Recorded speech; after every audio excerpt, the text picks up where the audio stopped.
Alright, welcome to KJ Vaping. Sorry if I'm having a little bit of a bad head issue here. I'm going to come in here and I'm going to show you my vape kit. Alright, now I'm just going to close it up so I can close it up. My mother gave me a Tupperware container today, which is pretty fucking dope. As you see, there's some vape shit in there. Very strong lid too, very strong. Now, I'm going to open this kit up here, also decorated it. KJF Vaping right there. Now, what I got in here are some coils, tanks, and a spare parts bag with the coil for the TFV12. And the TFV12 coil, which is the RBA section. And then just imagine these ports here. So this would be cotton, this would be the battery holders, and then this would be thing before this. So in the cotton section, because there's a different section underneath that you can't remove, I have some cotton, which I use cotton pad rounds like for makeup and such like that.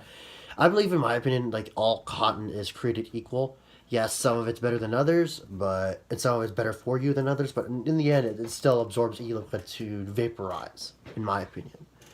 I really don't care about organic Japanese cotton or anything. Like, honestly, that's just for in my opinion, organic Japanese cotton is just for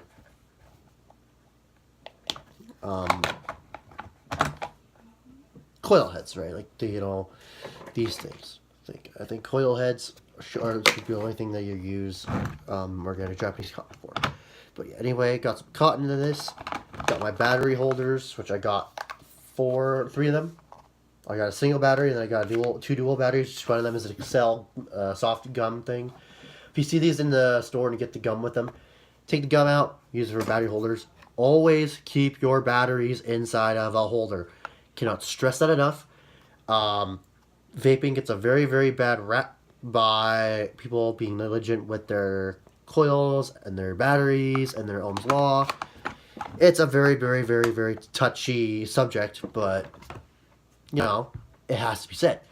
You're not going to go out with loose batteries in your pocket. You're not going to be going out with two batteries clanging and clanging loose like this. Oh, it's going to get loose. Oh, just made a connection. Pretend my hand's my keys or my hand's my coins and stuff. Just made a connection, sparks. And then this can even overheat and then cause it to explode. I cannot stress enough too. Check your battery wraps often.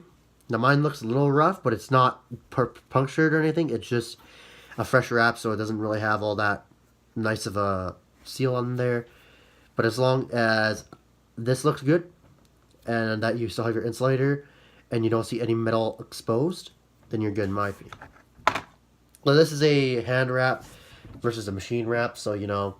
I like my browns, I like my reds, and I like my others. So very, very unstressful that I cannot stress it enough to use proper wrap technique, have proper tools to wrap, i.e.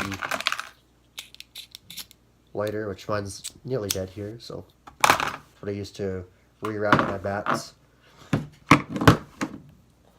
Another thing, always keep your bats out of your mod. I forgot last night. It's something that I can do. It's a mistake I have. I separate my colors from my greens. I consider my greens but the non-colored. And I consider the browns and the reds my colored bats. Because I like greens. The greens, in my opinion, are like the best of the best bats, in my opinion. Sorry for that. I'm getting over a cold, so that's why. No, actually, I'm going to show you this. Lighter is in there, so there's some other small tools like screwdrivers, Allen keys, and pretty much that's it for that. My jigs that I use this for coiling and stuff like that. This is what I use, not for my jig, for actual installing, but I actually do like to use this as a jig. Normally, I use this for smaller macro coils. And I'll use this for the big old coils. This is a 3mm, so, or 2.5 actually, yeah, that's 2.5. And then I have a few other things that'll help me out with that. I have clamps over that side over there. Clamps I use they're quick clamps to the side, thread to the hole on the top. wire in. And then that's why I use my claptons. I'm going to get a new drill. My drill kind of shit the bed. It was a really old 60s drill that I got from my woodshop teacher when he had a hall back in grade 5, it was 5th month of grade 10 is when he got it, and then I had it for about a year and I haven't used it, but tested it out. It was melting on the inside. But anyway, back down onto the major tools. Got some pliers here, not needle nose. They're snub nose pliers, which are pretty good to pull your wire taut if you want to. Needle nose for pinching. Now, these are busted up. They don't have any like hold anymore. These are just good for pressing and pinching your coils, manipulating your coils. Scissors for cutting cotton. And then multi-tool. I think Coil Master should make one of these with just a bunch of tools and stuff like that and a knife, my opinion. But yeah, that's pretty much it. And then there's a wire cutters in here. Spring-loaded wire cutters. Always have a spring-loaded one because it is easier just that way to let it rest up.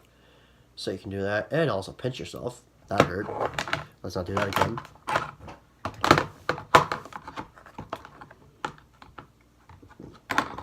Now what I like to do is if I want to keep this around, I'll put a O-ring around it to keep this from moving at all. So I'll do that. And that will just keep it from moving and such like that. So I usually take an O-ring to do that. Now I love all my tools. I'm very respectful of my tools. I don't like when all my shit is not in the right area of my toolkit. I like my toolkit being nice and neat, because a neat toolkit, in my opinion, is a very efficient toolkit. I'm an efficiency guy. I like to have that control over how efficient my toolkit is so that I know what to use and such like that. Let's close up all the corners of this kit. K-Drive Vaping.